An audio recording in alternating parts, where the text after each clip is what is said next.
Okay.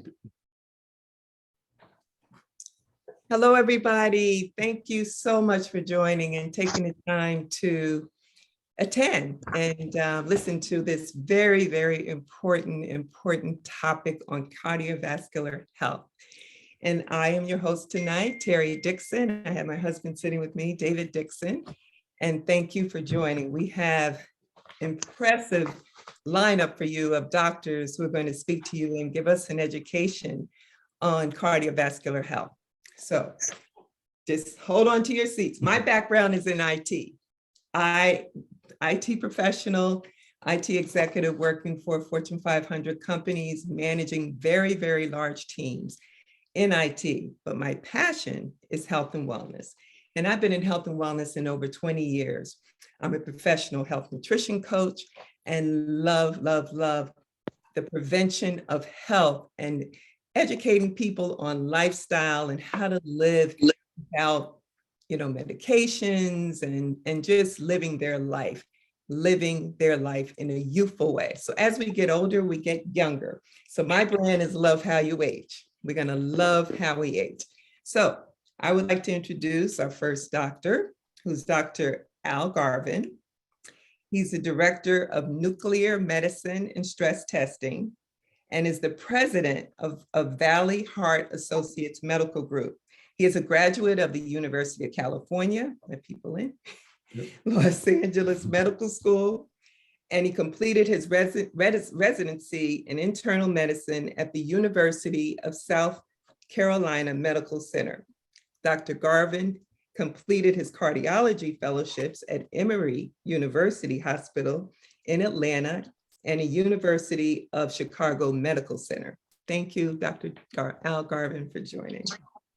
We also have Dr. Bennett. Now, I'd like to tell a little bit about his background because it's very impressive in terms of how he became a physician. The desire to become a physician and cardiologist stems primarily from his environment. Dr. Bennett grew up in a single-parent home in an impoverished inner-city housing project in Birmingham, Alabama. In this world, healthcare was viewed as an unaffordable luxury rather than a basic necessity of life. There were no annual checkups, no preventative medicine, and no early diagnoses. Instead, healthcare was a community filled with fears and misconceptions about medicine, the harsh reality of poverty. His training, he earned a PhD degree from the University of Alabama at Birmingham. He then completed an internal medicine residency at Louisiana University Health Sciences Center in New Orleans, where he also served as chief medical resident. After residency, he completed fellowships in cardiology and vascular medicine at Stanford University. Welcome, Dr. Bennett. Dr. James Roberts, cardiologist, experienced cardiologist and physician leader, former chief of cardiology and current local market physician lead with a demonstrated history of working in a hospital and healthcare industry, skilled in population health, lipidology, clinical research, medical education, strategic planning, and cardiology. Specialties are adult congenital heart disease and cardiac electrophysiology. So as you can see, we have a great lineup, and I'm going to wait for David to introduce himself and Dr. Omar Daner. Thank you. All right. Thank you, Terri. You're welcome. Well, David Dixon, they call me the banker, 30 plus years in banking for major institutions, doing mergers and acquisitions, working with companies going public, corporate agency services, both on the stock side and on the bond side, and also raising capital outside of Wall Street for public companies. So had a great run there. But Terri and I found out about this company 25 years ago and really got into, this strategic partner of ours, really got into their products because we are all about health and wellness, and a good friend from CNN had introduced us. So here we are, and I met Dr. Daner on a call in 2020 with about 65 guys, generals and so forth, and military guys, and that's how we connected. So It's really pleasing to have you guys join us tonight as we share some powerful information. As I said to the speakers, we're going to create our own CNN and CBS in our community to provide valuable information to our constituents. So, and this is global, by the way. There are people from around the world that's on tonight. So welcome. So that's it. And Dr. Daner, I always talk about him. He's a hell of a guy. And I sent to a number of you today a video of him in 2018 as he addressed the medical community on critical care and burn victims and surgery. So Dr. Daner, graduate of University of Alabama, and he's board certified surgeon and surgical critical care specialist. He's associate professor at Morehouse School of Medicine in Atlanta. He had served on the Grady Memorial Hospital staff in Atlanta, where he was director of trauma and chief emeritus of surgery for the Morehouse School of Medicine, also linked to Emory University medical program. He's a renowned Reach One, Each One youth mentoring program, which is a signature of Dr. Daner in helping high school kids at Grady Hospital think seriously about medicine. Dr. Daner's areas of clinical expertise is trauma surgery, acute care surgery, advanced minimal invasive surgery, surgical critical care, bariatric surgery, on and on and on. Highly regarded gentleman. When I met him, I was blown away, and still to this day, as well as JR, who I went to college with in Boston, Dr. Garvin, and Dr. Bennett, who I met. Just a powerful group of folks that we have on tonight, and I hope you will appreciate the insights that they will share with all of us. With that, I turn it over to Dr. Daner. Yeah, and thank you, Dave. Thank you, Terry. And I want to thank Dr. Bennett, Dr. Garvin, and Dr. Roberts for joining us, along with all of our distinguished guests. It really is an honor to be on here with you guys, talking about something that is basically so critical to the health and well-being of all Americans in the Western world. But cardiovascular disease particularly affects people of color, people of vulnerable populations. It's like Dr. Bennett alluded to, a disease of poverty that doesn't take anybody, hostage. It leaves a lot of carnage along the way. So, one of the things that my mom taught me, I also grew up, my dad died when I was really, really young. And so effectively, like almost a single parent household for years to my mom being married. And the thing is, like we said, healthcare was something that, and so I didn't realize I was muted. Maybe somebody just muted me again. No, we had to mute everyone, but.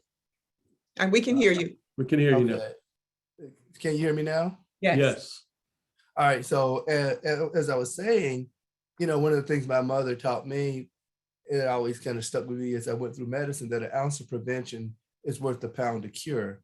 So as I went through my training, as he said, the University of Alabama, Dr. Bennett and I, we went through undergrad together, we went through medical school together. And as he was doing his PhD, we began our surgical residency training and kind of spawned off from there. But in addition to doing critical care in Baltimore at Johns Hopkins, I did bariatric surgery. And so I started seeing things a little differently. And what I saw was that not only can you take care of the sickest of the sick, but there are things that we could do through diet, exercise, through healthy lifestyle change that really could impact the outcomes of individuals in a serious way. So I really kind of built my life and career around that. And as Dave said, I actually joined the faculty at Morehouse School of Medicine in January of 2009, rose to the rank of actual full professor of surgery, as well as, as former chief of surgery at Grady and the director of trauma. And during that time, one of the things that I learned was really like Lean Six Sigma for healthcare and how to improve healthcare processes. And so applying all that today, looking at a very key issue of health in our community, the thing that we want to talk about is things that you need to know.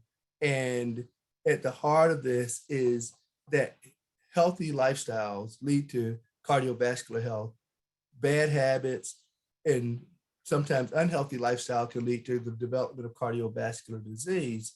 So what we want to do is talk about the intersection between lifestyle, metabolic health, and cardiovascular disease.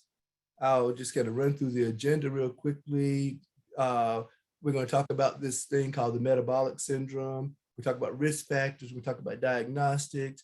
We're going to talk about how all these things come together under the auspices of a healthy lifestyle, and then things that you can do to influence this lifestyle and your overall health using advanced nutrition, using gene expression science. And then at the end, talk about some evidence-based, scientifically proven, botanically derived products that I think could really make a serious difference. So to get started, I'm going to transfer things over to Dr. Bennett and talk a little bit about, the origin of cardiovascular disease and how lifestyle leads to metabolic health problems, as well as the central metabolic syndrome. Dr. Bennett. You have to unmute. You may be on mute. Can everyone hear me now? Yes. We can hear you now. Great. Thanks a lot, Dr. Dan. I'm really honored to be a part of this esteemed group of physicians and fellow advocates of cardiovascular disease and all of the healthy body information that we're going to try and provide to you guys tonight. It's really a pleasure to be here. As Omar alluded to, we went to undergrad medical school together, and we grew up in similar environments in Birmingham, Alabama, and we were faced with the horrible disparities and disparities of healthcare from the level of poverty. And it really inspired both of us to not only want to become physicians, but really to be able to make a difference in the lives of people such as ourselves who came along from humble beginnings who really didn't have a voice in terms of being an advocate for their healthcare. So it's really a big issue with us, both personally and professionally, in terms of our chosen career paths, as with everyone else here on the panel tonight. So it's really good to be here. So I've been given the task of talking about the origins of cardiovascular disease, and we're going to refer to the slides that we have here and kind of speak from them and expound on a lot of different points. And the first point that we like to make is metabolic health and central metabolic syndrome. Dr. Danner alluded to this a little bit.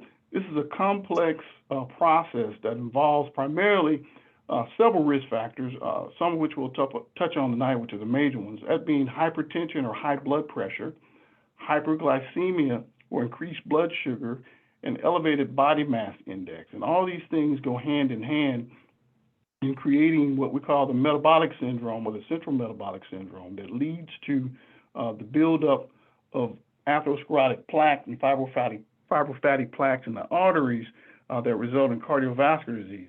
When we think of cardiovascular disease, simply put, think of it in terms of blockages in the arteries that supply blood to the heart muscle. The heart is a muscle. It acts as a pump. Its job is to pump oxygenated blood out to the body and tissue so they can survive. And so the heart is at the central mechanism of overall good health.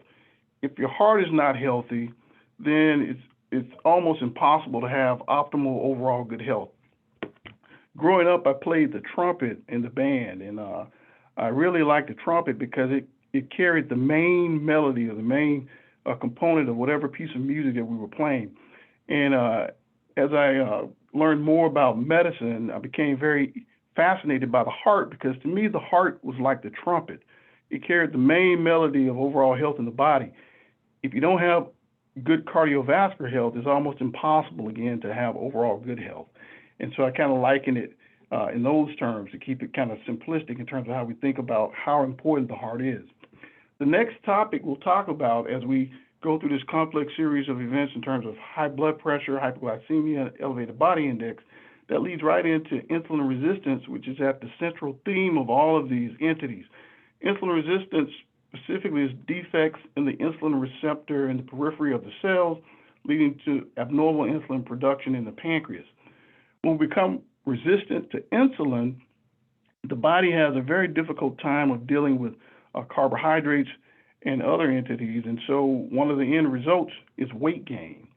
As we gain weight, we become more and more insulin resistant. As we become get more weight on board, we become more obese, thereby leading into this overall metabolic syndrome. So the intervention here would be the role of healthy dietary practices and the benefit of regular aerobic exercise. And again, this is all in an effort to reverse the cycle of events I just walked you through in terms of insulin resistance leading to being overweight, leading to obesity, leading to all these issues with the metabolic syndrome that directly ties into hypertension, hyperglycemia, and elevated body mass index. So this is really the origin of how this cascade of events, if you will, gets started and really result in a significant, slow decline of your health. That, think of it in terms of an avalanche, in a sense. Once that snowball gets rolling and it continues to build and build and build, that's when we end up with the metabolic syndrome and all these other events that lead to the detriment of our overall cardiovascular health. So that's really the origin of how these things get started. And it's very important to, I think, for us to understand how this series or chain of events gets kicked off and how it leads to overall cardiovascular events. In other words, we don't just wake up with bad cardiovascular health, right? It takes years and years of poor dietary practices and other issues to lead to the hypertension, to lead to the hypoglycemia, to lead to the diabetes, to lead to the elevated body mass index. And so that process takes a lot of time to develop. And in turn, it takes a lot of time to reverse that process. And we're going to talk more about those issues as we go forward. So now I hand it over to our next speaker to go into the cardiovascular system, risk factors, and disease. Dr. Bennett, just one thing before you go for like maybe 30 to 60 seconds, maybe speak a little bit about the research, your research and your PhD work with the insulin receptor and insulin resistance, and kind of just connecting the dots to the subcellular physiology, our genetic makeup, and how it influences the development of some of these problems. And then we'll turn it over to Dr. Garvin. Oh, definitely. So I did a combined MD PhD program at UAB when Omar and I were in medical school. And one of the primary reasons I became interested in research is because I knew clinically, I had a love for people in clinical medicine and wanted to make a difference, as I talked about at the beginning of the piece. But I knew that physically I'd only be able to touch so many people physically with my own hands and make a difference in their lives. But I knew through my research efforts, I'd be able to really make a difference in the lives of many, many more. And so that really got me interested in research. And specifically, I was interested in cardiovascular disease and effects of diabetes on the cardiovascular system, and specifically the vascular endothelium. So this led to my dissertation work, which was the effects of insulin on growth hormone receptor gene expression. Insulin and growth hormone are counter-regulatory hormones in the body, meaning they kind of fight each other in terms of the overall end effects that they want to produce. Insulin wants to store things as fat, whereas growth hormone wants to increase lean body mass. So we really want to have that growth hormone win out over the insulin effects so that we can have good cardiovascular health. Think of it in those terms. So specifically, my work examined how insulin is able to downregulate growth hormone receptor gene expression in the cell. In order for a specific entity to work in a cell, it has to bind to its receptors to elicit its physiological effects. So one strategy for allowing one counter-regulatory hormone to win out over the other is to have that hormone downregulate the hormone's receptors so that the hormone can't bind and elicit its effects in the cell. So my work showed that insulin is able to significantly decrease growth hormone receptor gene expression, thereby allowing its effects to take over in the cell.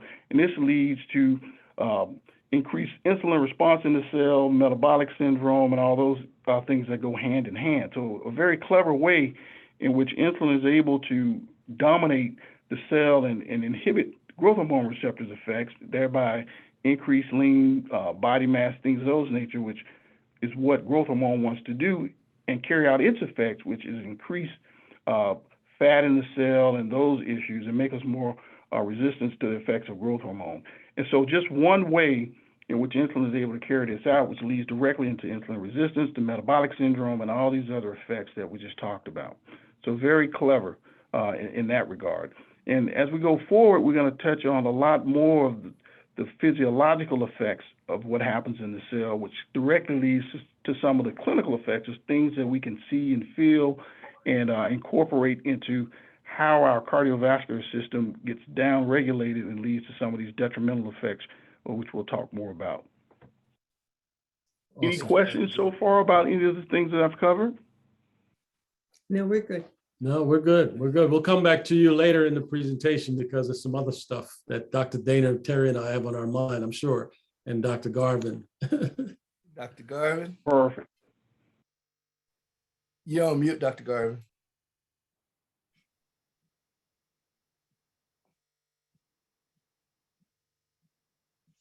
Okay, There you can go. you hear me? Yes. Good. Okay, so I too am a son of the South, South Carolina. I reside here in Modesto, California, and I'm a nuclear cardiologist as well as a general cardiologist. My job is to diagnose coronary artery disease, usually with non-invasive testing, but also I do cardiac catheterizations, and I also look at other systems using nuclear imaging. So when patients walk into the room, my job is to figure out if they have significant coronary artery disease, if they complain of chest pain, or if they have some other symptoms such as shortness of breath or fatigue, or maybe not even any describable symptoms that they can put their finger on. So my job is to basically try to figure out what's going on. There are some risk factors for developing coronary artery disease, and these physicians who spoke before me outlined them beautifully. There are major risk factors and there are minor risk factors. And the interesting thing about it is that sometimes it's not given to me in a way that I can sort it out, so I have to ask more questions. So I have to interrogate. So when I interrogate about family history, I interrogate about diabetes, pre-diabetic, or whether they have actually had their blood sugar measured. And I just look for things that basically they wouldn't necessarily even realize that are going on. Sometimes patients don't really have good ongoing health care. So they really haven't been seen by physicians very often. And they get to my office and I have to make certain that we do a good job in trying to figure things out. So basically, coronary artery disease is basically, sometimes it can be very silent and very sneaky, and sudden death is not an uncommon thing, unfortunately. Basically, there's the arterial and the venous system. And the arteries are the little small areas around the heart that actually allow good blood to come over and nourish the myocardium, the heart muscle. Coronary artery disease usually doesn't start over 1 to 2 years. It's something that you see that has been ongoing for quite a while. Interestingly enough, they did these autopsy studies on young vets in the Korean War, and they found about 70% of the young guys who actually was killed in the war, who they did autopsy on, had these streaks, fatty streaks.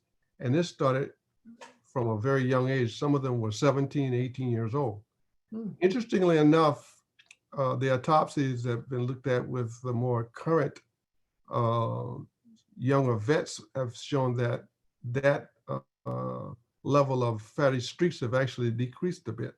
So there have been some things that we've been doing right. And I think society is basically, sounded the alarm that coronary artery disease and atherosclerotic heart disease is very real, and change of lifestyle. So what's a plaque? A plaque is a combination of cholesterol, white blood cells, and other things that can go in and actually cause inflammation. And when there's inflammation, the plaque keeps getting larger, and then suddenly the plaque should rupture. Plaque rupture is the primary cause for, I'd say, 90+% of all coronary artery disease sudden events. And then you can block the vessel. And if you're lucky enough to have collaterals, which are little areas of blood vessels that can supply the areas that are blocked, then you don't have a complete infarct, but you do have an infarct. And sometimes you're lucky enough not to have an infarct. So anyway, our job is to identify this before it becomes a problem. So unhealthy lifestyle. Unhealthy lifestyle is basically obesity, high stress, lack of exercise. Those are the things that mainly can cause significant CAD, hypertension, and the list goes on and on and on. So pumping, plumbing, electricity, and muscle. The house is like a heart. There's basically, you have the plumbing, which is the coronary artery disease. You have electricity, which is basically the electrical system that allows the heart to get stimulated. And you have the structure of the heart, which is like basically the structure of our home. And when that structure gets damaged, then there's a problem. Basically, 500,000, 500,000 people succumb to heart disease. Yes, that's probably fairly accurate. And the numbers are probably even more than this. There are people who have sudden death for unclear reasons, and death certificates sometimes do not reflect this. Okay, next slide, please. Family history. Unfortunately, family history is a big 800-pound gorilla in the room. Because you have family history doesn't necessarily mean that you will develop coronary artery disease, but it is something that you know about and you say, hey, I have to do the right things to prevent coronary artery disease or stave it off. Lifestyle, we talked about that, obesity.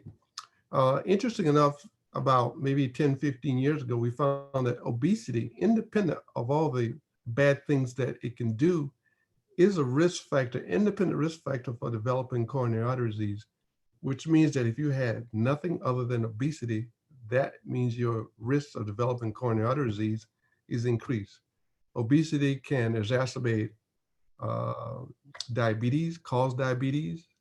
It can cause hypertension, exacerbate hypertension. So obesity is just the 800-pound gorilla in the room, so to speak, no pun intended.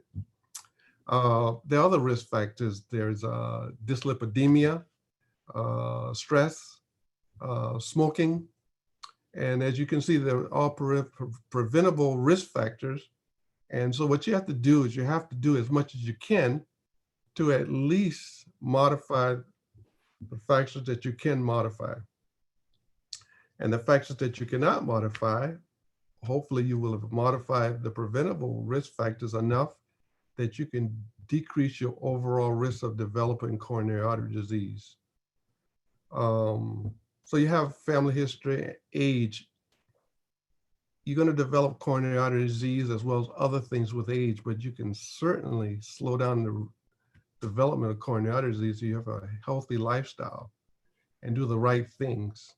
So age doesn't necessarily mean you have to develop coronary artery disease, or you will.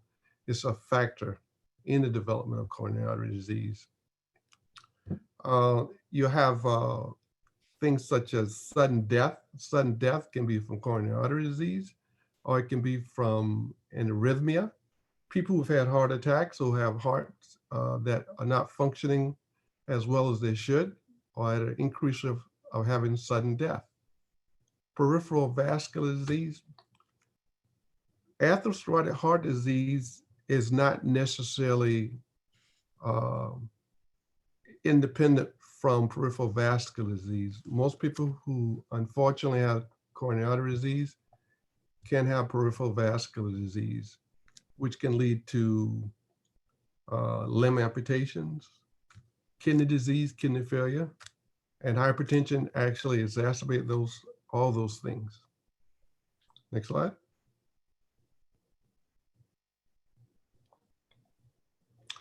So the heart, when it's damaged from hypertension or coronary artery disease, can have what's called systolic dysfunction, which is a weak heart, or diastolic dysfunction, or a combination of the two. So it's an active process for the heart to relax.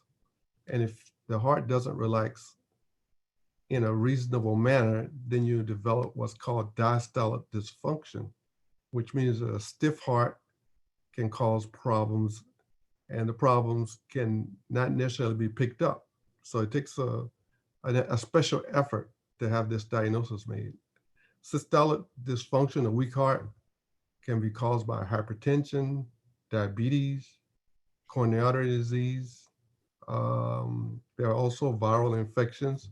There are many things that can cause LV dysfunction, left ventricular dysfunction. Some of the symptoms: shortness of breath, leg swelling, fatigue,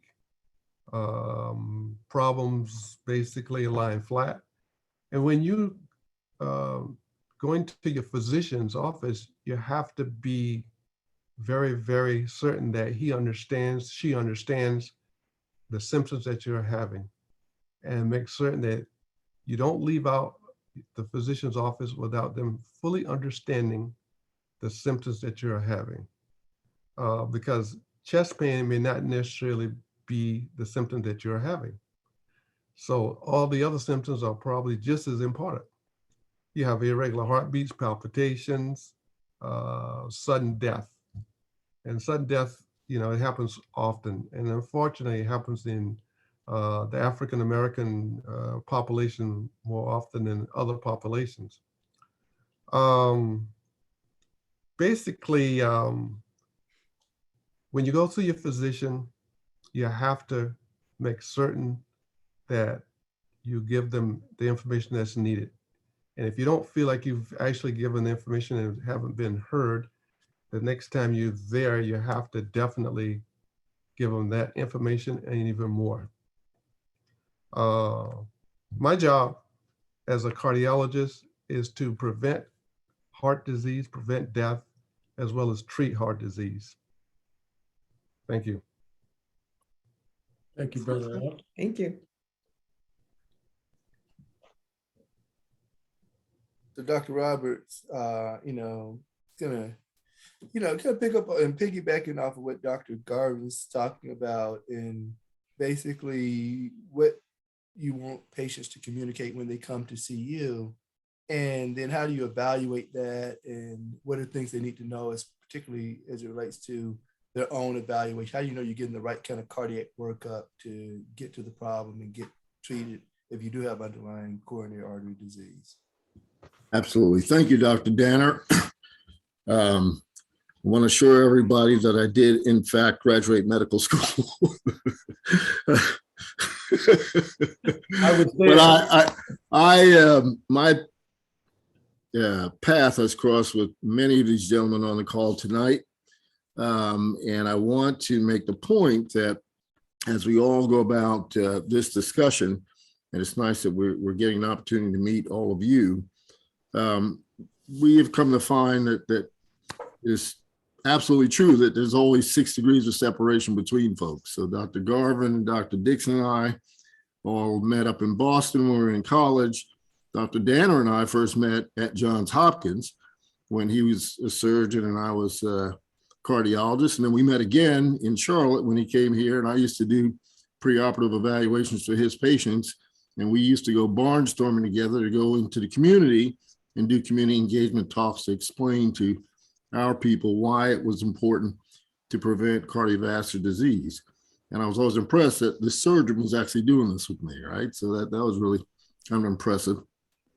I haven't met Dr. Bennett yet personally, but we all know several people in common. What's really interesting is that we all managed to cycle through Emory University and Grady Hospital at some point in time. So I wasn't there when they were there.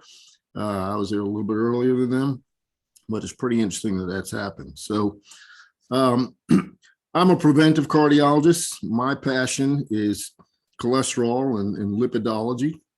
And I specifically was interested in looking at how cholesterol particles interact with the vascular wall, causing what we know to be atherosclerosis, as well as with blood cells such as platelets and white blood cells to cause plaque and cause some of these coronary syndromes that we're talking about.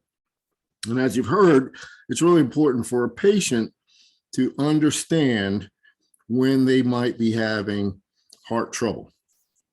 So to emphasize a couple of points that have already been made, the first thing I would say is that you really must understand that if you are walking around with risk factors, then you are somebody who's very likely to have vascular disease of any type, cardiovascular disease, vascular disease in your legs, vascular disease in your brain, which ultimately leads to.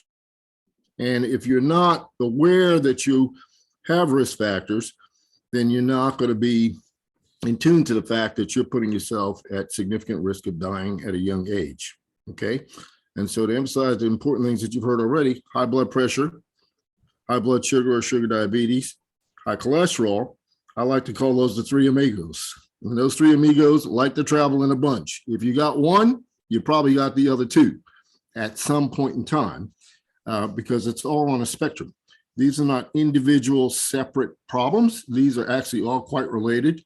And Dr. Danner and Dr. Garvin, Dr. Bennett would tell you that the patient who has obesity has all of those things, and all of those things are a result of being somebody who's pre-obese, but likewise, those things are contributing to the obesity. We haven't talked much about cigarette smoking, but cigarette smoking is the most preventable cardiac risk factor that you can have. If you stop smoking today, you reduce your cardiovascular risk by 50%, not to mention your cancer risk. So if you're somebody who's smoking, stop. That includes vaping. And then, of course, those are the preventable risk factors, and healthy lifestyles can be very important to changing all those things. The non-preventable things are the things that we can't change, right? You have sometimes bad genes that lead you to have those three amigos. And unfortunately, we can't change your parents. So once that's happened, that's happened. That's a non-preventable risk factor. But we need to know if other people in your family have had problems, particularly at a young age. So we believe that there's an increased risk if you've had a first-degree male relative in the family who's had a heart problem under the age of 45, or a first-degree female in the family who's had a heart problem under the age of 55.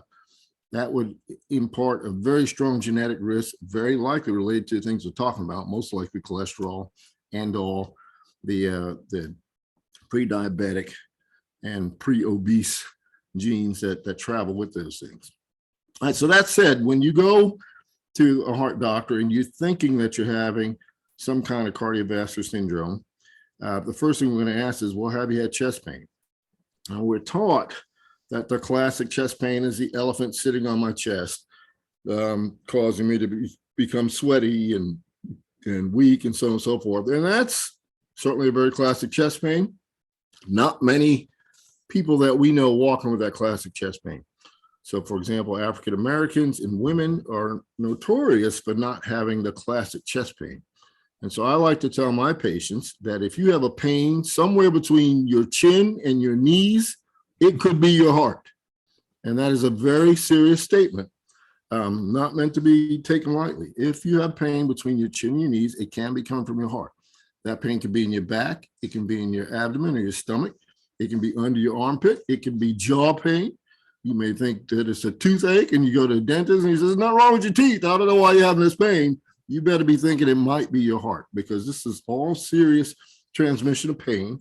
And there are reasons that pain transmits in certain directions, but very commonly people have pains that are what we would call somewhat atypical. And so again, if you're having a pain and you've got any of those three amigos, you need to be considering that this could be a cardiovascular problem until proven otherwise. Okay. How do we prove it otherwise? Well, we do a lot of testing. There are so-called non-invasive tests where we don't have to invade your body other than maybe just a little bit of blood tests. We can do special x-rays. We can do a stress test where we walk you on a treadmill, or there are chemical ways that we can do a stress test where we increase the blood flow going to your heart using certain pharmacological substances, and take a picture or an image of the heart to see how strong the heart muscle is and how good the circulation going to the heart is.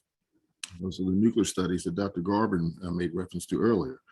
Nowadays, the CAT scan or CT scan can actually take an image of the vasculature of your heart that is considerably better than what we can see with nuclear imaging, and almost as good, if not better, than what we see in the cath lab. So we can actually do a CT scan of your heart non-invasively, look at your arteries and say, yes, not only do you have an 70 to 80% blockage, but we can play with the software enough to say that that blockage actually is diminishing the blood flow enough that it's very likely that this can cause you to have a heart attack, and it's more predictable than a stress test would have been. And so that's something you need to ask your doctor about. If there's some reason you can't walk on a treadmill, your doctor doesn't want to do a stress test for some reason, you say, well, what about that CAT scan? Can I get that CAT scan? Because that can tell us a lot about whether or not you actually have a problem. Likewise, once we identify, well, there are other non-invasive ways we can do as well. So the echocardiogram, where ultrasound of your heart tells us something about the function of not only the heart muscle, but the heart valves. And we can infer from that whether or not you actually have blockages. We have a certain appearance that the heart muscle should have when it's beating strongly. And when it's not doing that, if it's doing it maybe in one region of the heart, but not in another region of the heart, Dr. Garver and I can look at that and say, there's probably a blockage in that particular region of the heart that's not moving very well. And we understand the anatomy to understand that that corresponds to a certain blood vessel. We can do MRI scans that are actually as sensitive as some of the other things that we do. But ultimately, once we determine that you seem to have a heart muscle or heart blood flow problem, we're then going to want to put some dye in that artery, identify exactly where the blockage is, and see if we can open it up. And that's what a heart catheterization is, or angiography. And so once they inject some dye, take a movie picture of the dye going down the blood vessels, we can then stick a little wire into the blood vessel that's occluded, slide a balloon into that, open the artery by inflating the balloon, and then pass a metal spring-like device that we call a stent to keep the artery open. And you've probably heard about those things. Next slide, please. Once we back up one more, please. Well, I guess we sort of talked about that. So yeah, no, okay, yeah, back up one, please. All right, go forward. So once we identify that someone has a blockage, then there are different ways that we can treat it, right? So stenting is one way we might treat it. We would do that for somebody who has one or two or maybe even three major blockages in the heart artery. You have three main arteries that sit on the outside of the heart muscle. But if all three of those arteries are blocked, or you have substantial blockages, so much so that we think it's risky to do too many of those stents, we might want to do surgical approaches. And so there are surgical approaches such as the coronary artery bypass graft surgery, where a surgeon would come along and sew new blood vessels onto the ones that you already have existing to go around or bypass the so-called blockage that you have. Oftentimes, these problems of chest discomfort and fatigue and shortness of breath, which would be the other things that you always want to talk about, may actually be coming not necessarily from a blockage problem, but from heart valve trouble or heart muscle trouble. Dr. Garver mentioned that sometimes people have a weak heart muscle. Those things are all related. Oftentimes the weak heart muscle is occurring because there's poor blood flow, but sometimes it's occurring because there's been other damage to the heart, such as wear and tear and just damage to the muscle itself. For example, alcohol can physically damage the heart muscle and make it weak. Sometimes various substances that we use can physically damage the heart muscle, make it weak. Diabetes itself, blood sugar, can physically damage the heart and make it weak. And so there are a number of substances that we encounter in everyday life that can make the heart muscle weak or damage our heart valves. And so sometimes a surgical approach is the only way to fix those kinds of problems. What is true in the heart can also be true in anything else that has blood vessels and the same kind of lining that we have in the blood vessels of the heart. So in the vascular system in the legs or in the carotid arteries or in the aorta can sometimes require a surgical approach to fix those kinds of blockages because the same three amigos have caused damage in those blood vessels. All right. So there's a lot we can do physically to fix the problems once you have them, but an ounce of prevention is worth its weight in gold, right? And so really, we would like you to prevent these problems so that when you come to us, we can just sit around and shoot the breeze and talk about all the things that Dave Dixon used to do when he was in college, rather than talk about what we're going to do to fix you, right? And so prevention is the most important thing we can do. We start prevention with a healthy lifestyle, right? We want to assess what your risks are, figure out how many of those amigos you're walking around with, and see how many of those we can change. We'd like to give yourself 6 months to a year to try to change them on your own. If you're unable to do that on your own, sometimes we might embark on some pharmacological things. Sometimes there are other ways of doing it, but diet and exercise is proven. A healthy diet is proven. Healthy nutrients, proven. So if we start with those things, we maybe don't have to get to the other things that we're talking about doing. I always try to tell my patients that it's important to me to make sure that that message gets through to them. And so I'm not there to intimidate them. I'm not there to torture them. I'm not there to yell at them and say, you need to do this. You need to lose 50 pounds. I understand that losing 50 pounds may actually be very difficult to do, particularly when you got bad joints and everything else, because you carried around that weight all that time and you can't get out and exercise. So we're not there to necessarily cause fear. We want to motivate our patients and get them to change their lifestyle so they can do the right things. Love is a much more powerful motivator. And I believe not only do we need to change the lifestyle by embarking on a positive message, but also be certain that we're encouraging people to get adequate sleep, to reduce stress, to reduce depression and substance use and all the other things that drag people down and cause them to have a terrible lifestyle.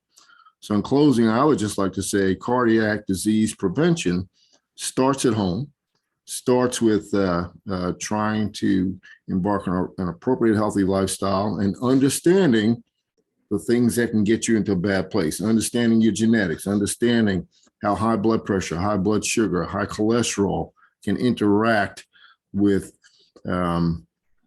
what we like to call free radicals and substances in the bloodstream that can lead to plaque formation. And remember, as Dr. Garvin told you, cardiovascular disease is the #1 killer in the world for men and for women. We talk a lot about breast cancer because it is a serious thing, but cardiovascular disease kills a lot more women than breast cancer does. So it's very, very important. And of course, in the African-American community and other brown communities, because we have very social determinants of health that don't allow us to get access to care quick enough and don't allow us to have the healthy lifestyle. It's nice to talk about the proper way to eat, but if you live in a food desert and you can't get fresh fruits and vegetables, you have an awful hard time converting to a healthy lifestyle. So all these things are going to interact, and it's important for us as people who want to make a change in our communities and make a change in our lifestyles to understand that all these things are interacting. So at this point, I'll turn it over to our hosts, who are probably going to tell us a lot about a healthy lifestyle. Yeah, thank you so much, Dr. Thank you. Roberts. As James, said, when we were in Charlotte, again, we were out in the community because we both realized that, as much as we like what we're doing with catheters and, other interventions, we couldn't necessarily fix the problem of the community. One of my kind of favorite sayings is that, I can't solve this problem with a scalpel or a knife. And one of my big revelations, just like Dr. Garvin and Dr. Roberts, Dr. Bennett's alluding to, is we can't solve the problem within the doctor's office. It's what you do outside of the office, outside of the cath lab, outside of the OR, outside of the hospital, and between visits that really makes the biggest difference. And so, I know the subject of this is, cardiovascular health and what the world needs to know. And so what does the world really need to know? Based on what we've learned so far, that cardiovascular disease is still a serious problem. As Dr. Roberts says, it's one of the leading causes of death. It is not one, it is the leading cause of death worldwide, and particularly in Western societies. Even when we talk about in the rest of the non-Western world, actually infectious, cardiac disease is still a major problem with schistosomiasis. We don't talk about it a lot, but in Brazil, it's the leading cause of heart disease. But in the Western society in which we live, this is highly impacted by our lifestyle. The second thing I want you to take away is that cardiovascular disease is treatable. If you get to Dr. Garvin or Dr. Roberts or Dr. Bennett or your cardiologist earlier, they can do a lot about it.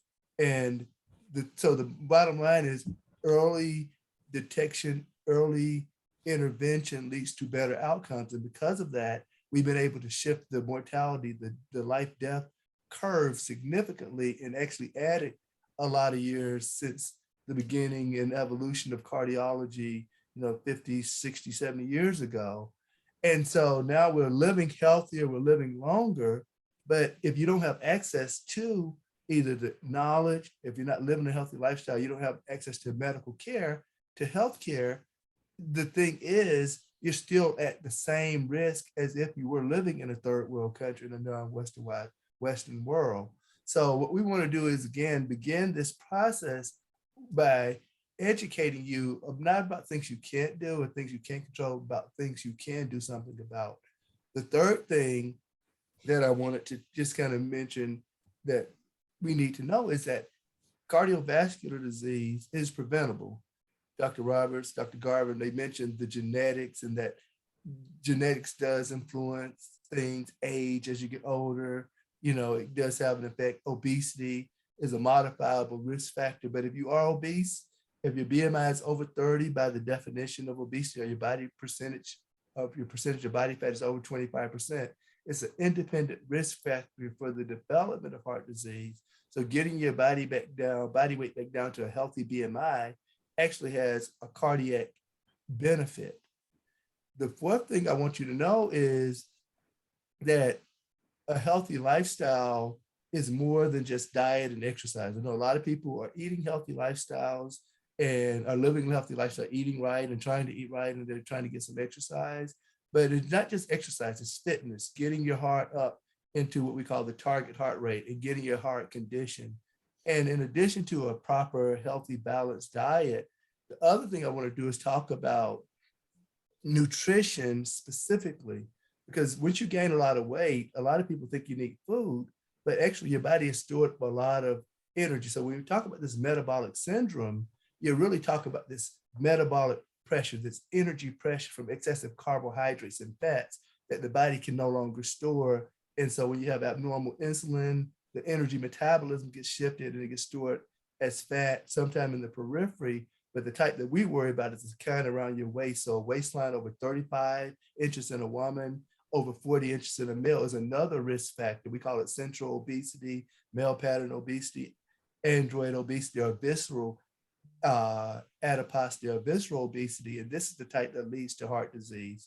So when you have that excessive amount of weight, you have to understand that the type of foods that we eat to gain that weight, particularly as Dr. Garvin was talking about earlier, stress as a risk factor leads us to crave carbohydrates, whether it's cookies, whether it's ice cream, whatever your go-to thing may be, whether it's sodas. But those simple carbohydrates lead to abnormal cholesterol production, and this abnormal cholesterol species is what really gets packed underneath these arteries, lead to atherosclerotic disease in the heart, even in the periphery, and getting the claudication, the pain in your legs, but also strokes, which we're not talking about, but it should be, from the top of your head to having a stroke, to having a heart attack, all the way down to having your feet amputated, in addition to kidney failure. All these things tie together. So the solution, though, is decreasing that metabolic pressure, decreasing your caloric intake, increasing your activity. Dr. Bennett talked about insulin resistance and the shift of the insulin to suppress the growth hormone receptors. Well, how do you actually improve that? Well, increasing your actual exercise, increasing your activity, pushing your body more to a growth mode, actually shifts that profile. The other thing that increased and appropriate levels of aerobic exercise does, it improves what's called your HDL, or your high density lipoprotein, which is your good cholesterol.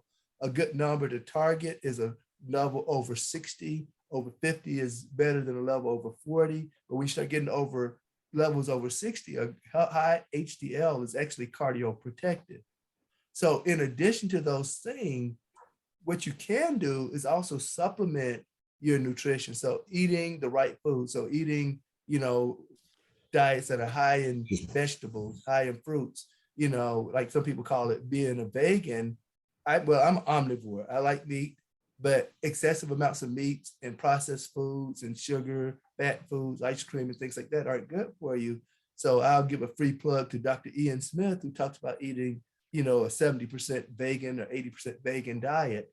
And this is what most of us, they get the cardiology friends on, which say eating a healthy diet. So you should have more fruits and vegetables and not so much breads and simple carbohydrates like our, food pyramid has. I think it's too high, too laden in carbohydrates. So by balancing it, eating more natural things from the earth, in the old days, eating from the garden to the table, think people were healthier. Eating more processed foods destroys the nutrients, the micronutrients that are inside there. So a way to overcome that issue of the central metabolic syndrome is not just excessive energy storage, it's also a micronutrient depletion.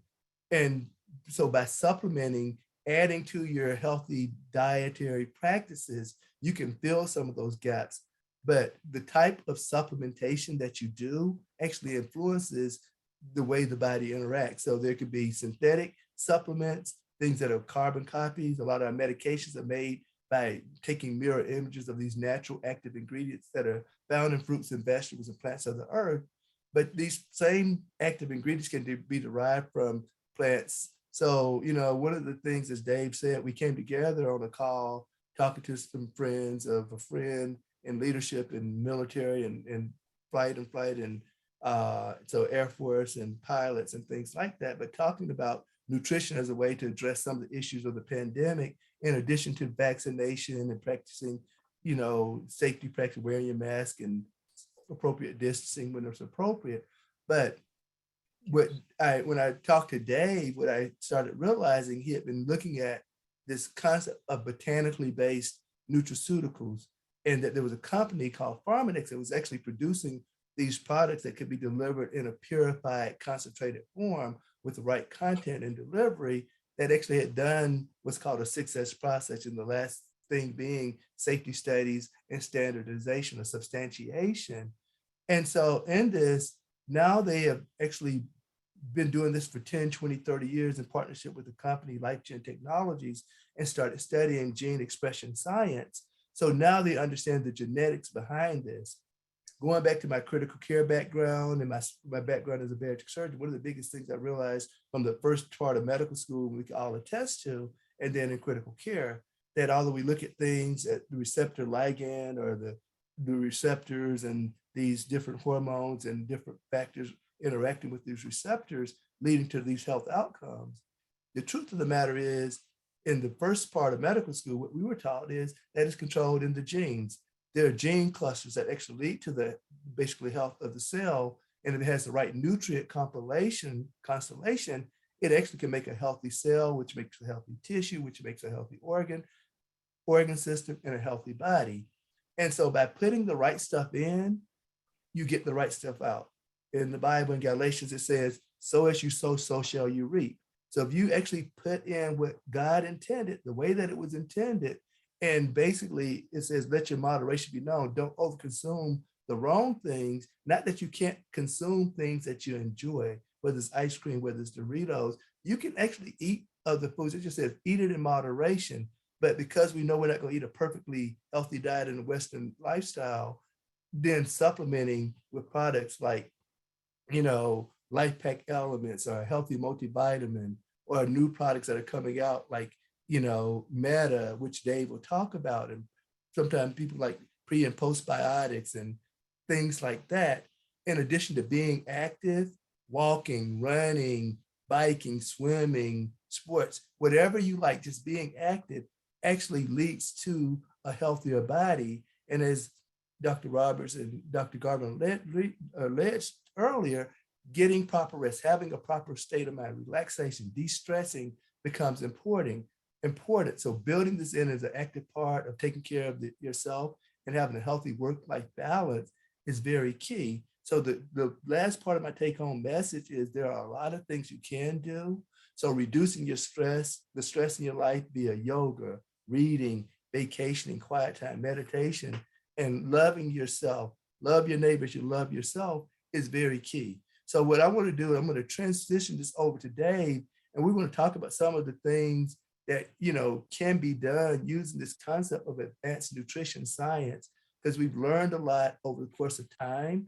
And the bottom line is, I just want to leave you with, you're not as helpless as you think. You're only as helpless as you believe you are. So hope something that one of us said, one of the physicians, what Dave Terri says, that you could take it away and something that you can implement today in your life to give you a healthier, better life, because we've lost 2% of African Americans, 1% of all Americans during this pandemic. We've decreased our life expectancy by at least a year so far through this pandemic. And the last thing after the pandemic is over, cardiovascular disease, heart attacks, and cardiovascular death is still going to be here, and we still have to deal with it. So that being said, I want to just transition this over to Dave and Terri, and thank you for the time. Thank you, Dr. Dana. Thank you, Dr. Dana. Man, I love the science, and this has been phenomenal for me, just listening to all these experts, my friends, and, you know, top physicians, Dr. Dana, Dr. Bennett, Dr. Garvin, Dr. Roberts. It is unbelievable what I'm listening to tonight, but thank you for that, okay? What Dr. Dana just alluded to, I'm going to go real quick because I'm respectful of your time, and I know, you know, we have a lot of valuable information that was shared tonight, and we hope this is, like I said to Dr. JR, this is our CNN, this is our CBS, this is our NBC. We're doing this for our community, and those that want to come along and listen to world-renowned doctors and scientists like our panel tonight, this is what we're about. And we hope that people will share this broadcast after this call with many others so they can get educated. As Dr. Dana said, you know, this is critical. So Terri and I were fortunate 25 years ago to run into a company, and Dr. Dana said to me and Dr. Bennett a few months ago, oh my gosh, I didn't believe a company like this existed while they were in medical school. And he said, David, wow, it's divine how we met. And I said, yes, this is divine. There's no accident for this call tonight. There's no accident. And the people that are on this call tonight. So the company we ran into is a New York Stock Exchange-based company, started 38 years ago in the western part of the country, 2.5 billion, you know, revenues. And Terri looked at me, and I was a skeptic at the beginning. I'm busy doing deals. She said, David, let's get on a plane and go see this for ourselves. Our friend from CNN introduced us to it. Said, okay, let's do it. We got on a plane, we met the owners, the founders, the scientists, and we took Dr. Dana and Dr. Garvin out there a couple of years ago. This is phenomenal what came into our life. New Skin is the parent company. Pharmanex is the division of nutrition. LifeGen is a company that has over 30 years of genetic research done on humans and the Reese monkey. Pharmanex division has over 75 full-time scientists like Dr. Bennett, PhDs, 30 PhDs, as well as, you know, virologists, geneticists, cardiologists, doctors. They have them there on staff. They pay these folks. They're doing research for us, proprietary and patented process. And you heard Dr. Dana talk about gene expressions. I've never seen anything like this. I was cardiopulmonary technology at BU, and I decided to go to Wall Street. JR decided after Harvard, he was going to med school, and kudos, right? But I'm back in the science, and I'm around, Terri and I are around some of the most powerful doctors on this call tonight and others. So with that, we looked at anti-aging research, and that's what they do. They've been doing this for 38 years, and they found that the aging gene expression, gene clusters, they can reset it back to a youthful state. Now, I'm not going to go into a lot of the science tonight, but gene expression with Age Lock Youth, which is a product that they had to go around the world to make. They couldn't make it in the US. It's on one of my slides. They reset the gene to a youthful state. So take a 60-year-old person, maybe turn them back to 25 years old. Now, clinical studies to prove this. This is not a me too or, oh, throw bubble gum at the wall and see if it sticks. This is clinical studies done. The chief scientific officer was invited on this call tonight. He's unfortunately traveling, Dr. Joe Chang, but he was on one of our previous calls. So these are botanicals found in nature for thousands of years that have now been validated with the tools that they use to verify the compounds and the ingredients and what it's going to do for our body. The manufacturing process that Dr. Daner just touched on, 6S process.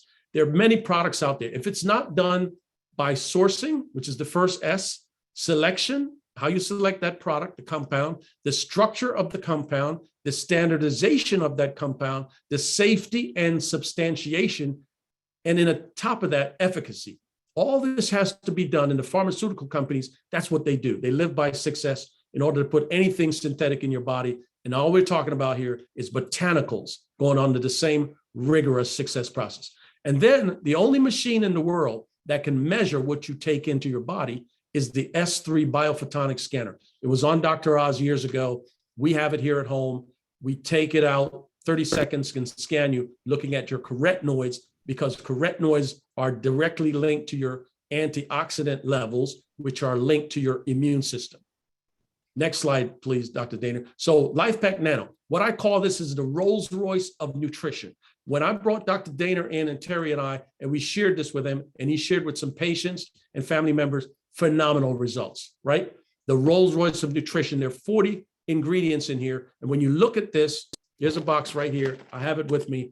The science is right there. Everything is fully disclosed, okay? All the ingredients here. So when you get a chance, go to our website, you can check it out, or Dr. Daner's website. So the ingredients are powerful because it has the things in here for your cardiovascular conditioning.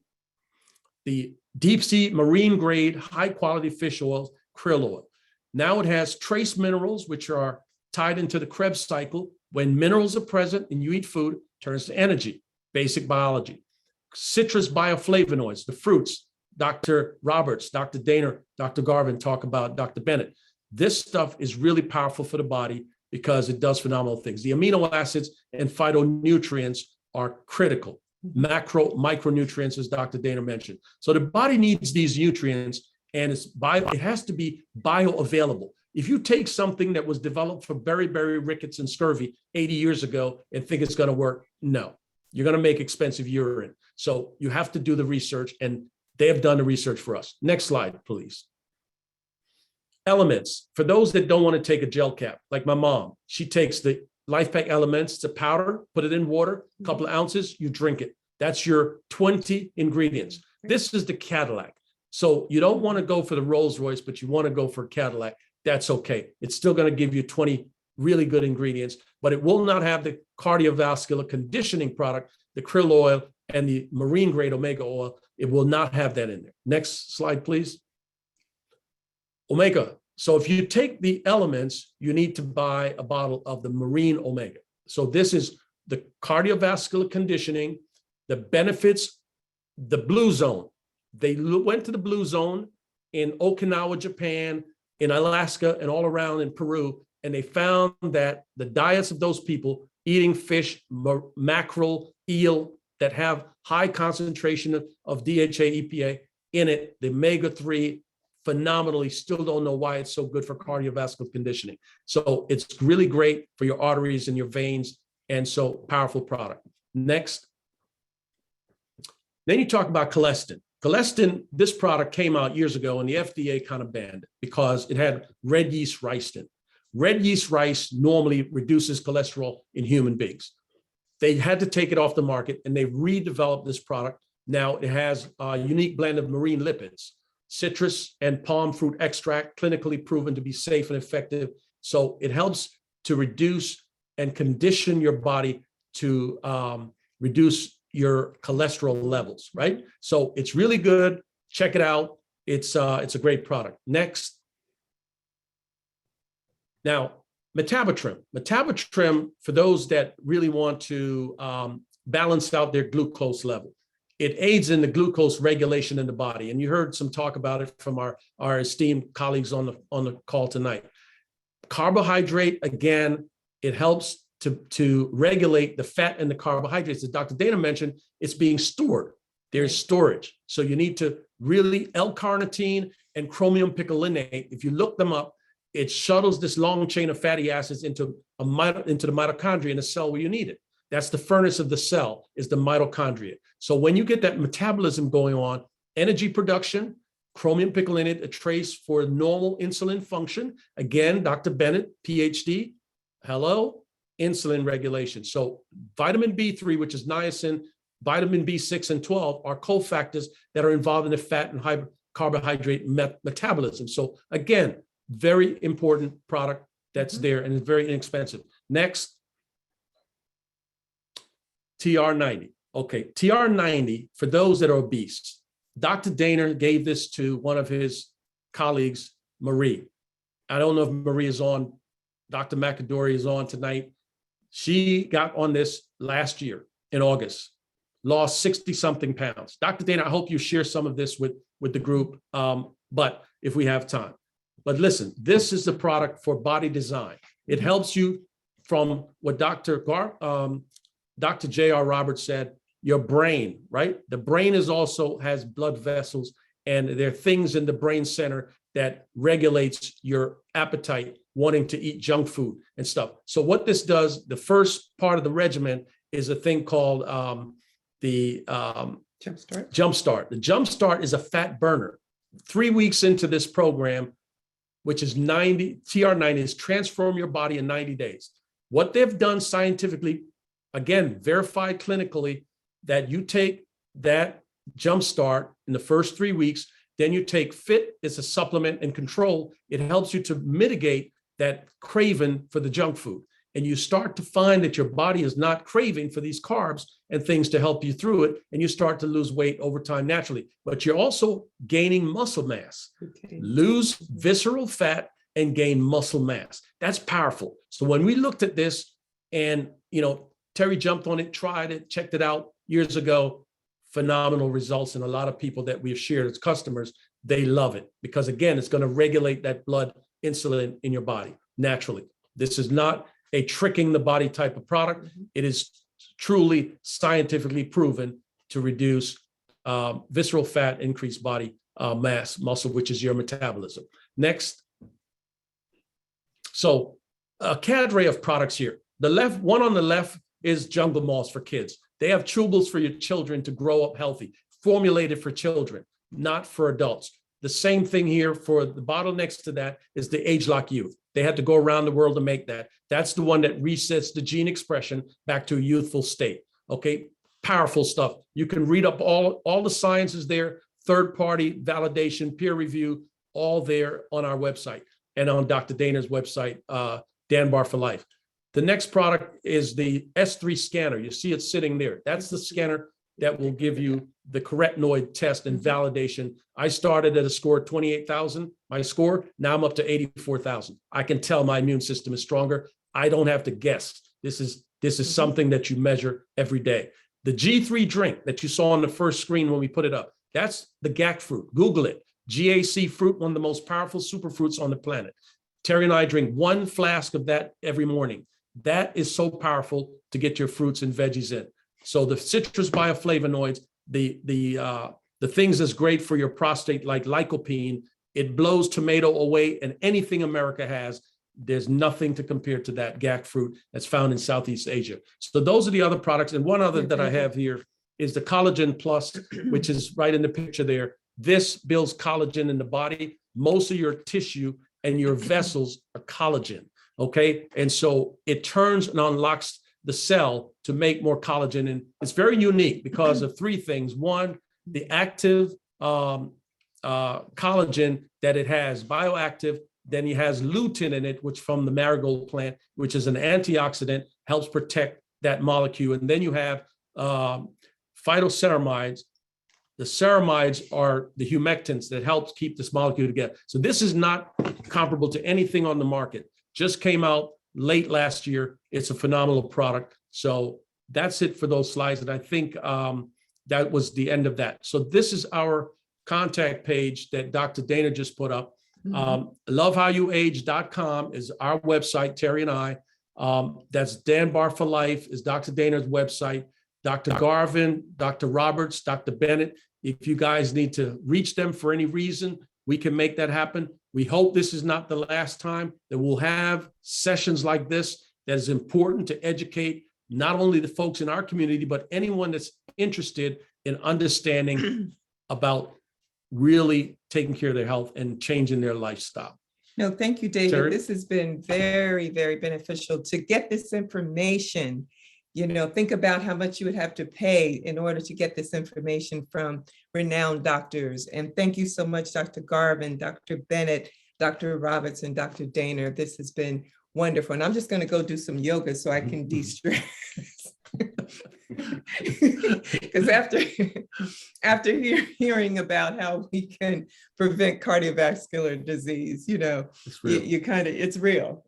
So I totally agree. And on the nutrition side, which I do a lot, so important to take heed on changing your lifestyle to eat the proper foods. Make that at least 80%, and that 20% could be the other stuff, but very, very, very important. And the doctors have definitely outlined for us the importance of a healthy lifestyle. And thank you very much. Yeah, one thing I want to share before I go, there's a product that Dr. Dana mentioned briefly. It's called Meta. It's coming out in October this year. This product, you're going to hear from us first. It's called, there's anthocyanins that's really powerful for your stomach. 70 to 80% of your health is in your stomach. And therefore that stomach lining is only one layer of cell. There's 7 years of research that was just done and released. It's being on the peer review in the United States for all scientists to get their hands on. So this is coming. It's powerful. Terry and I have had a sampling of utilizing it to take the Meta product, but it's not Facebook. This is Meta. Meta is an anthocyanin was found in a 7-year study by scientist, Dr. PhD, Shelley Hester, and the University of California, Davis were involved in the study 7 years, and the results have just been published. I have some information on it. I'll share it with whoever wants to see it, but it's pretty powerful, and Dr. Daner has it as well. Yeah, thank you, David. Any of the doctors have any closing remarks? Well, you know, I want to just make a comment on Meta, and I was going to share a little bit about Marie, and then we'll turn it over to Dr. Garvin, Dr. Roberts. Yep. But, you know, back in August of last year, sister-in-law called at the behest of her daughters, my nieces, because her BMI was up, you know, over 35. So we talk about class 2 obesity. She had sleep apnea, but her kidneys were shutting down. Her doctor told her she was in stage 4 renal failure and about to go to stage 5. And she had other metabolic issues, little hypertension, high blood pressure, 210 over 109, a high cholesterol with a cholesterol over 500 and a bad cholesterol of 381, as well as, you know, issues with hypothyroidism. Her numbers were over 300 that we use TSH. But the long and short of it, she had shortness of breath. She couldn't walk 10 feet without basically almost passing out.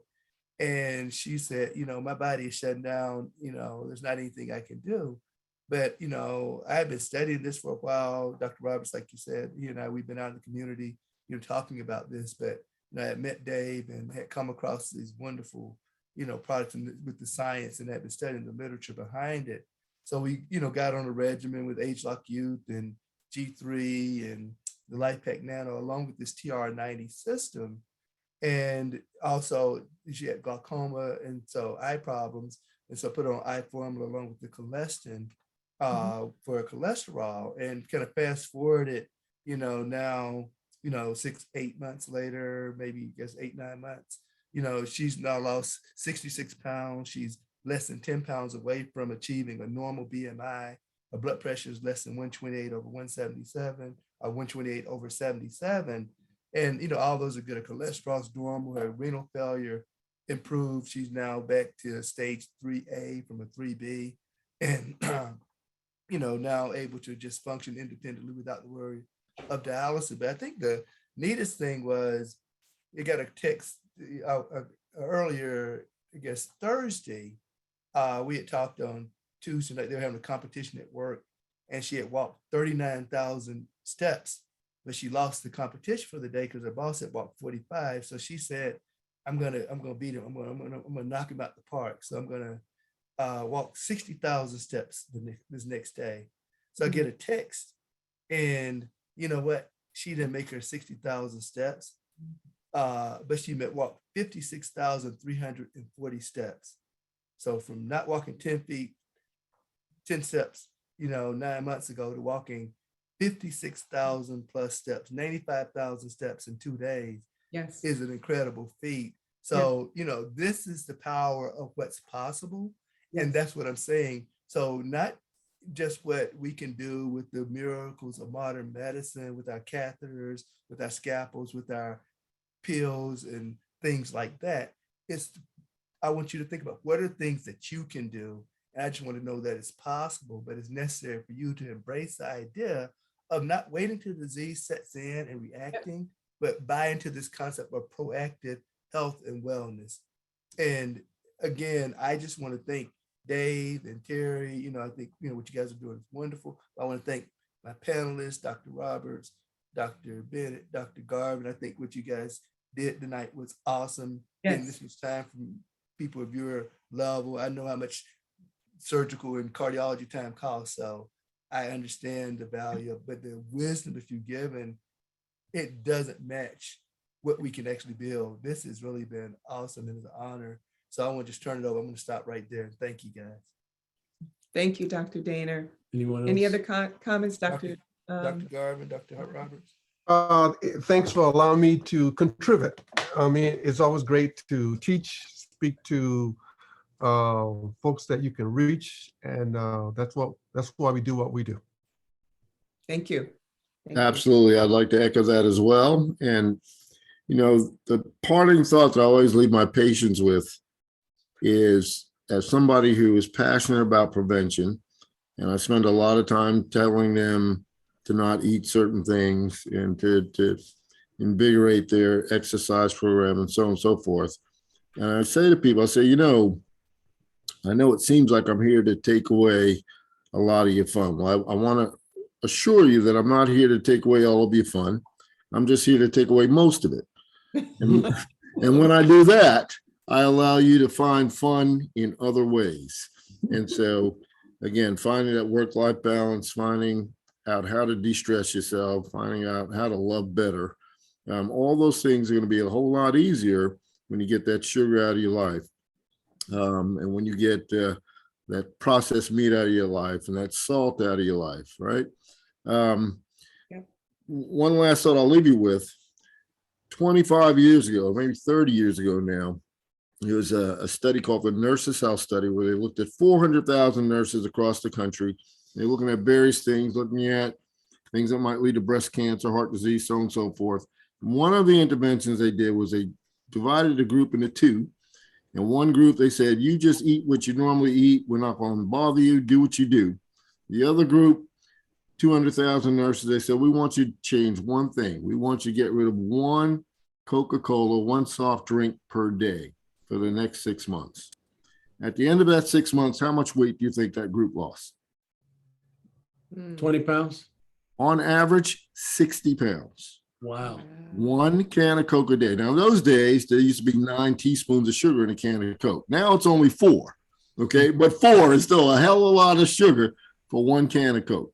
Yep. So if you learn nothing else today, quit smoking, get rid of the sugar, and we'll be very, very happy.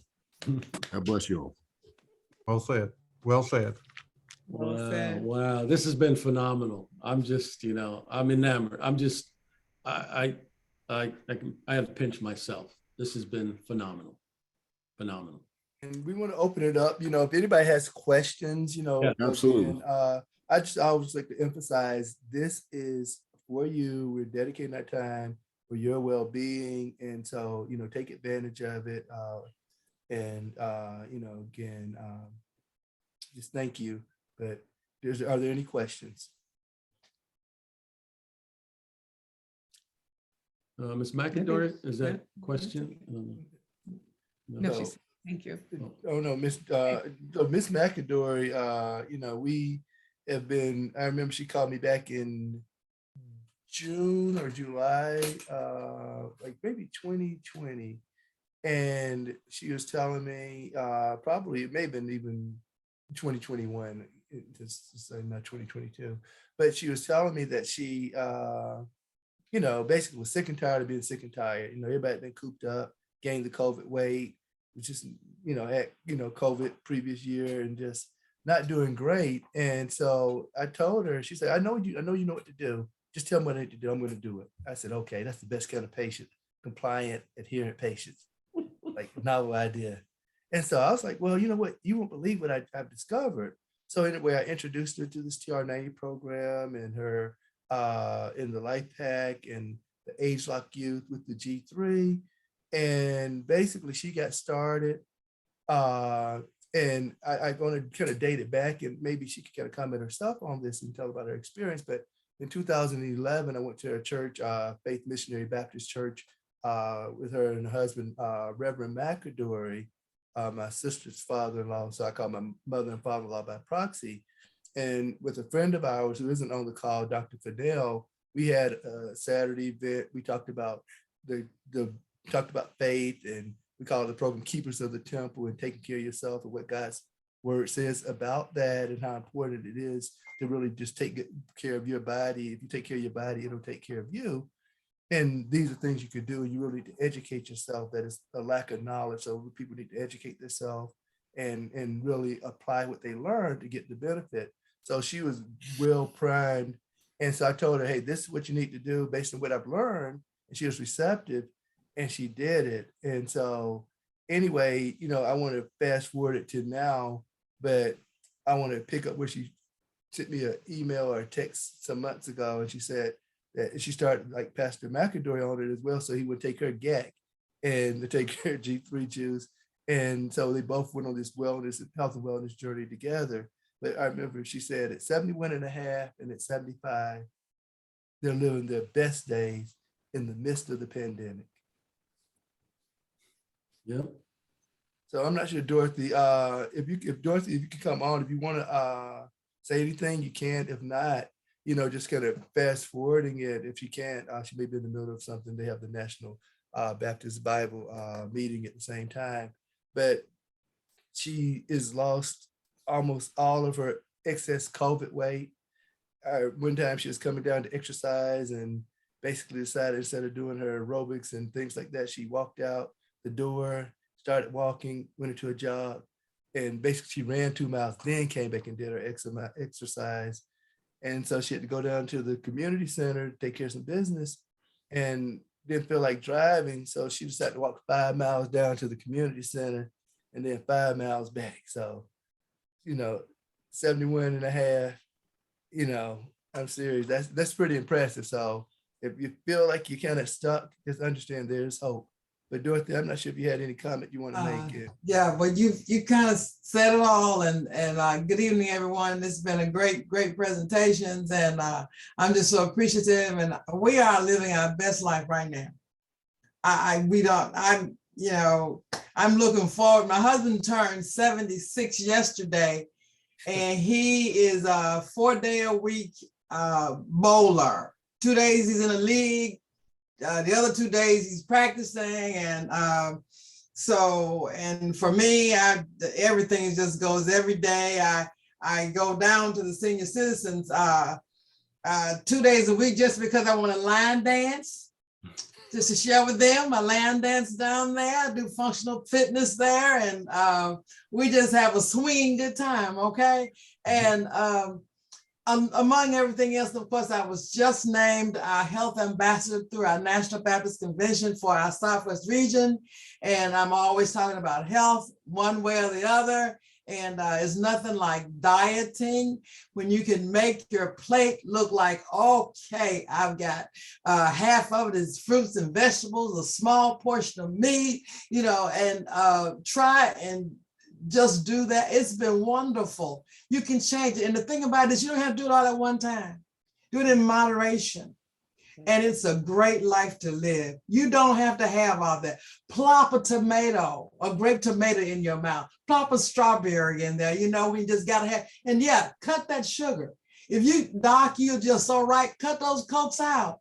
You just can't live like that. I mean, we are drinking ourselves and digging our own graves with a knife and a fork, and we got to stop that. And when I tell you that the things that we do in the mornings, when we get up and we have our little special G3 and vitamins, and I can't say enough about it. Thank you all so much for allowing me to share this time. And I can't thank God enough for 2011 when Dr. Danner came our way and we had a workshop, and I've been on a roll ever since, okay? And when you talk about a change, a lifestyle change, it's a gradual thing, but it's the most important thing, because if you don't have good health, you just don't have any wealth at all.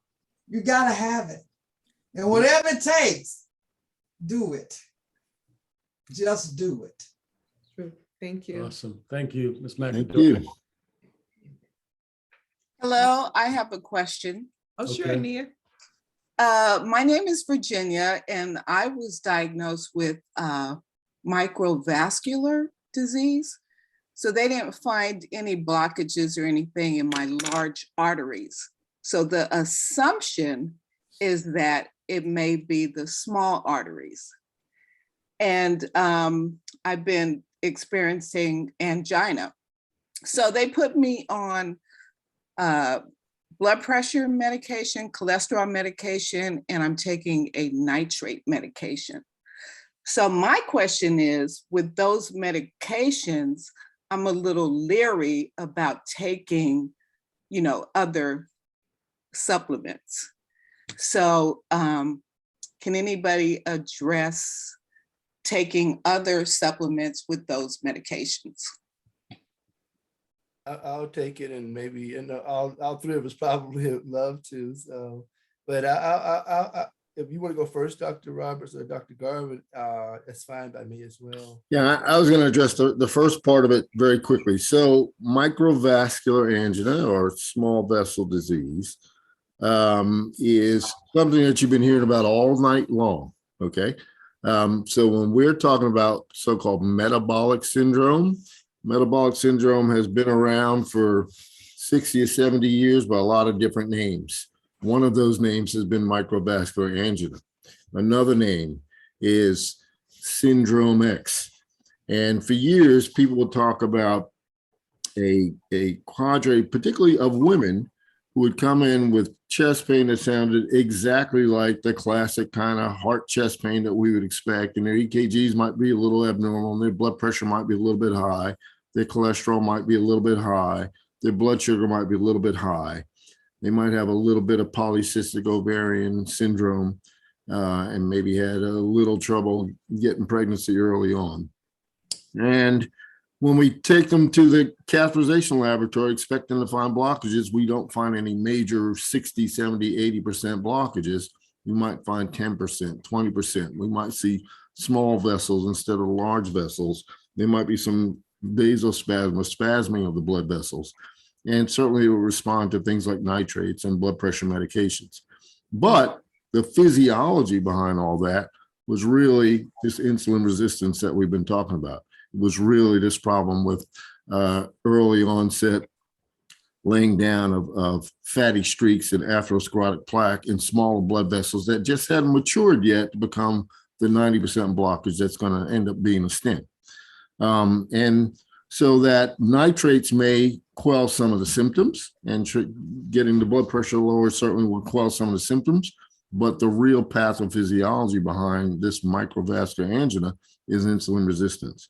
And so you need to be doing all the things that you've heard about, and the nutrients They can speak more specifically to the nutrients that they're telling you about. But in general, most of those nutrients are not going to be things that are going to interact with your medications, first of all, because the things that we know interact with the medications are not really involved in these nutrients. And more importantly, these things are actually going to improve the insulin resistance and probably improve your symptoms to the point where you might be able to get off some of those medications. And ultimately, that's what we'd like people to be able to do.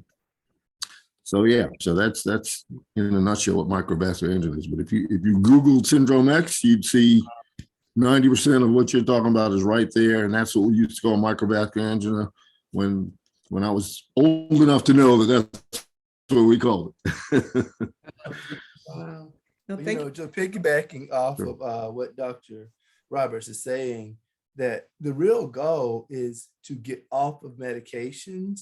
There's something that you're going to see in this next decade that's going to become really popularized in medicine and healthcare, and it's called value-based healthcare. And so they're shifting the payment, the patient, the model, the payment model, to instead of being payment-centric into patient-centric. And so looking at quality, looking at improved health outcomes as drivers of healthcare delivery. And so, you know, if we're going to do that, we have to make healthcare about health, and health has to be about nutrition. So the goal isn't to be on synthetic medications permanently. When we're putting you on it to treat the condition that you presented to us with. That's what we do as doctors. But also, you know, as healers, the way you heal the body is through nutrition. Sometimes it's by what you put in, sometimes by what you don't put in. So decreasing your diet, getting rid of some of those, like you say, the sugar and the whatever else that may be driving it, that's important. But the goal is to not stay on increased medication by being unhealthy. The goal is to get healthy and to come off the medications Dr. Roberts said. Otherwise, what you're effectively doing, if you're staying on medication and you're doing the same thing that drove you to being on the medication, you have one foot on a banana peel and the other one in the grave, eventually you're still going to have the same underlying sequelae, because it's like one of his partners, one of his colleagues, at least in Charlotte, Dr. Dowdy, when he sent the patient to me, similar conversation, he had maxed out on every cardiac med that he could put her on. He's like, I have nothing else I can do. Only thing you can do is lose weight and improve your health, else you're gonna have a heart attack or you're going on dialysis. There's not anything else we can do. And also, well, there are things that not that we can't do, but there are things that you can do. So let's think about it like this and focus on those things and then do them consistently over time. And that's why, you know, knowledge is not power, application of knowledge is. So if you just take one or two nuggets, as he said, and just apply it, you can get some incredible results, but just focus on the outcome, the consequences that you want. If you want to be on medication, then stay on medication. You want to be healthy and off of them, it's a gradual, it's an iterative thing. It isn't like a quick thing, but you got to set a goal and commit to it. And these small micro goals, objectives lead to big goals. And the last thing is understand it's about you taking personal responsibility. Your body is the temple God's given you. And what you do in this temple is really going to determine your health or your disease state. You have more control than you think you have. You just have to believe you can control it. Yes, and I have been changing my diet. I went from 180 to 159, and I've been walking like 30 minutes to an hour every day. So how long does it take, though, you know, before I can start getting off the medication? Because I don't want to be on this medication for life. How long did it take to get there? So the message is such that, you know, what took us maybe decades to get there is probably not going to be fixed overnight. But the persistence to just change the lifestyle and understand it's really not necessarily a goal-oriented thing, but it's really just a lifestyle change. Understanding that you're trying to reduce red meats in the diet. You can have red meats, but probably try not to have them more than twice a week. You want to reduce dairy in the diet. You can have dairy, but it probably needs to be no more than 2% rather than 5%, which is whole milk. Ideally, it should be skim, but 2% gets most of the cholesterol out. You probably want to limit your egg yolks no more than 2 a week. You definitely want to have a plate that's much more colorful. Reds, yellows, oranges, and greens, not so much reds and whites, which is Right. what get people into trouble, right? Red meat and white stuff. All the white stuff is really where you get into trouble. Mhm. Potatoes, rice, breads, sugary substances. And I tell people, I don't want you eating more than one of those a day. Now, I don't know how you eat pasta without eating bread at the same time, but you can't have pasta and bread at the same time. And if you just make that commitment to say, I'm not going to eat more than one white thing a day, you will see that this goal of yours is going to be there. And you will find that the weight will come off, the blood pressure will go down, the sugar issues will go away. And ultimately, as you change that lifestyle, all of this will change. It's not going to happen in 2 weeks. It's not going to happen in 6 months.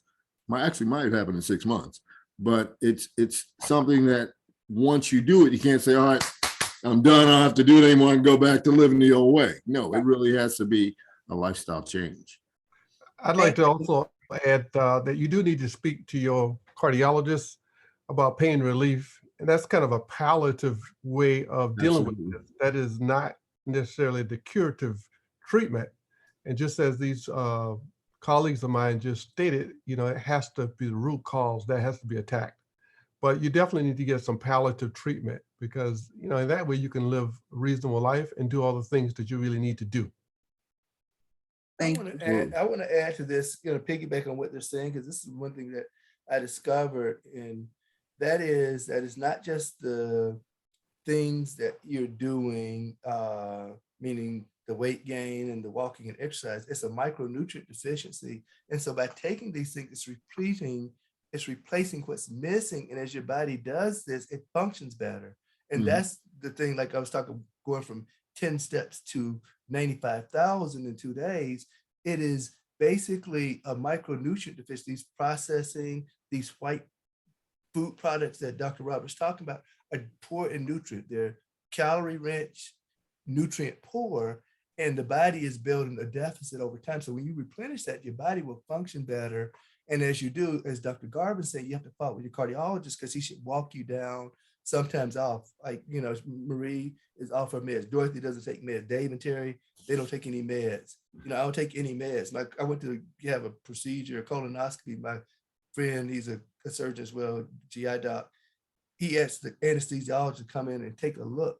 He said, I've never seen a black male with a blood pressure that good. She came in and she said, yeah, we don't see patients like this around here. You know, so they called everybody in there just to look at a blood pressure. I'm like, this is strange.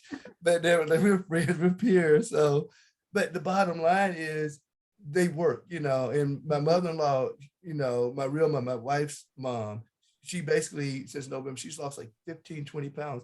Blood pressure is normal. Her blood sugar is regulated. Blood doctor is weaning her off her medications. But years and years of trying to do what you're doing without the supplements, blood pressure stays high, blood sugar stays high, the salt, the other sugars and things like that are in there drive it. So there's another component. So think about what we're saying and putting it all together. Fill out what's missing. And then 3 to 6 months, as you're working with your doctor, see what these numbers are. And if it's within normal parameters, walk it down, maybe even come off of it. But that's, like Dr. Garvin said, a conversation with you, your cardiologist and primary care physician. Yep. Thank you. This stuff we talk about is really food. This is food that they're giving us. This is food. This is food. This is not synthetic drugs. So I just want to be clear. The micronutrients Dr. Dana just mentioned, it's in here. And it's basically food that we cannot eat because everybody wants to grab a burger, and that's nutrient deficient, right? This is where you're going to get those nutrients that your body really needs in the cell, at the cellular level, in the mitochondria. You need to get that. It's food. It's not to counteract with synthetic drugs that a medication is needed. Antibiotics is needed at times, right? They're key. They're critical. But you must understand the nutritional foundation. I don't care, coronavirus, you have to have the nutritional foundation to boost that immune system innately, naturally, and then give yourself a chance, right? And so that leaves one other thing while we're on here, just to capture, because again, there's still some people getting viral infections. And one of the things that you can do also is normalize your vitamin D level. The 25 hydroxy vitamin D level over 40 is protective, over 30 is sufficient, over like 40 to 100 is considered to be normal. And go and Google it, go to like PubMed and look at this for yourself and just understand that vitamin D is important for cardiac health, for brain health, for immune health, as well as bone and mineral health, and bone and muscle function as well. And so the reason is that the immune system actually plays a role in the inflammation and the cardiac disease. And vitamin D is responsible for helping the conversion from non-specific to specific immunity or innate to adaptive immunity. But a normal vitamin D level is also responsible for turning off the immune response after that initial insult or stimulation. Black people, brown people, people who don't go under the sun tend to have lower levels. They can't down-regulate the immune response after that initial insult and is taking care of the threat. And that's why we have the cytokine storm, hyperinflammatory state. And a lot of people have serious problems afterwards. But normalization of your vitamin D will help you in your overall health. Complementing the multivitamin, the Life Pack elements, the Life Pack Nano, taking organic or botanically based, plant-based product is, like you said, he calls it diet. I call it nutrition. It complements the nutrition to complete your diet. And so these things done together in concert with your exercise, I recommend if you continue to try to lose weight, shoot for an hour a day, 5 to 7 days a week. People who lose weight and keep it off and stay healthy in population-based studies actually get 60 minutes a day, 300 minutes a week as an average versus people who exercise 30 minutes, 3 to 5 times a week. They tend to regain weight, and we call them bariatric surgery patients. So just understand that if you want to stay away from the inside of, what Dr. Roberts does, he does heart failure. He does LVADs, left ventricular assist device for people who have advanced heart failure. Dr. Garvin, we do cardiac studies and looking at all this stiff heart, this diastolic dysfunction. I'm a bariatric surgeon. We take care of people at the extreme of this. What we're saying is we want to be that last resort, but prevent you from getting there. We don't want you to come in with these things. The story isn't always a pretty story. Put the cath in, I put the stent in, I did the operation, and everybody walked away like they do in the movies. That's not reality. Sometimes things just don't work out favorably, but the thing is, as my mom taught me, an ounce of prevention is worth a pound of cure. Take advantage of it. And hopefully this webinar has been impactful enough that, if you just take 1 or 2 nuggets and just walk away with it, I think that, again, everybody probably could have gotten something out of it. At least I know I did myself. So I just want to thank everybody. I know it's getting late, get to the top of the hour. And I want to appreciate everybody who's going on here and commented and shared the story and time. It's been a blessing and an honor, Dr. Roberts, Dr. Garvin, Dave Terri, Dr. Bennett. And Virginia, thank you for your question because we all learned. So thank you very much. Thank you. Absolutely. Yes, yes. So thank you, everybody. We'll keep you guys apprised of the next webinar that we do. We typically do 1 a month. And so Terri, Dr. Dana, and I, and Dr. Garvin, now Dr. Roberts and Dr. Bennett, we've got something going here, and we want to continue to be the voice globally. It's not just in our local communities, but globally. As we create this, please invite other family members next time. Don't be shy to extend your invitation and say, hey, you've seen what we have done here tonight. You want to continue to do this. And then there's a model that we're going to ultimately work on with getting greater penetration into the marketplace to get this message out to as many of our people as possible. Anybody that just want to listen, want to learn, and like Dr. Dana, Dr. Roberts said, take a few nuggets away. You don't have to do it all. But again, preventative care, we have the greatest products in the world, validated, tested scientifically. Go to the website, danbarforlife.com, lovehowuage.com, and check it out. It's all there for you. Thank you, everybody. And doctors, again, thank you for your time. Yes, Appreciate it. yes. Thanks for having us, everyone. Appreciate it. Thank you. Good night. Appreciate it. Good night. Yeah. Good night. And- Thank you, doctor. Go Warriors. Thank you. Absolutely. Don't worry, you Absolutely. sacrificed the game. All right. Have a great All right. night. Good night. Thank you. Thank Night, you. night. Mhm.